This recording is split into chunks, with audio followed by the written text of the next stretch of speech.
street! Our streets! Whose street? Our streets! We'll never be defeated. The people united will never be defeated. The people united will never be defeated. The people united will never be defeated. The people united will never be defeated.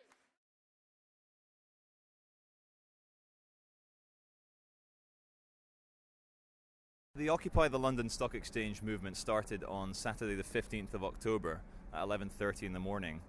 This occupation movement is in total solidarity with the Occupy Wall Street movement in America, which has spread to over 100 cities in America, and it's part of a global awakening, a paradigm shift for humanity. After 200 years of capitalism, people are realizing that certain aspects of society, such as healthcare, such as education, should not be subject to free market capitalism, because some very, very clever people who are only interested in profit and not people will hijack these things.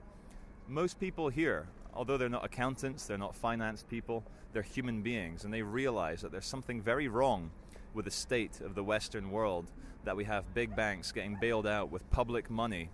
What this is actually called is corporatism. This isn't a capitalist issue. Human beings have been capitalist for thousands of years.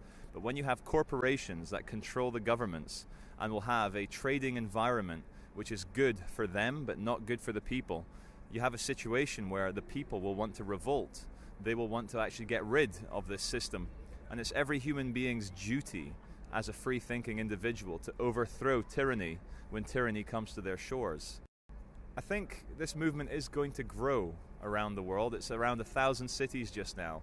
This isn't a Western world thing or an Eastern world thing. It's not a Muslim thing. It's not a Christian thing. This is a human being thing. And I'm very interested to see how governments are going to react to this. At the moment, they're trying to discredit the movement. They're trying to call these people idiots.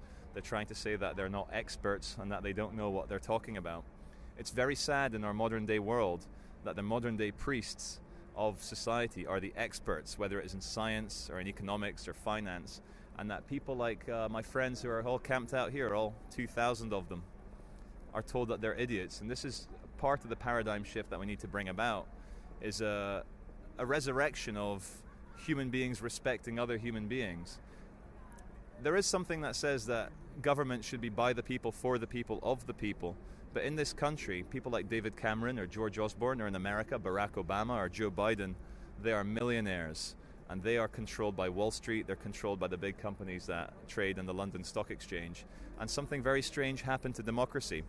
The very same thing that happened to business is that very clever people who are maybe psychopathic can hijack people's consent by manufacturing it, and they can also hijack people's needs and desires by hijacking that. The whole cosmetics industry is built around making people feel worthless and ugly. The whole banking industry and the whole luxury product, Aston Martin, Ferraris, widescreen TVs, is about making people feel inadequate and small and poor.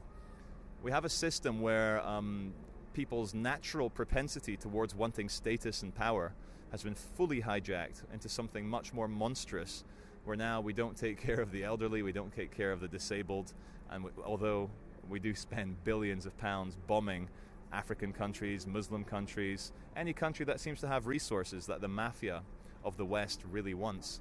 I'm so proud of all the people here for their organization, for the media tent, the first aid tent, the prayer room, the cinema that they've got going on here, the food tent.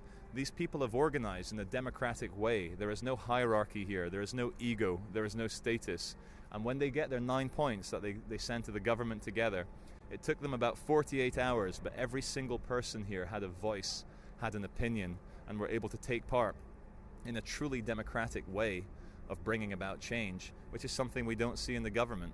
We saw in 2003, 2 million people marched in Great Britain against the invasion of Iraq, and Tony Blair and his corporate controllers thought, no, to hell with the people. This is good for business.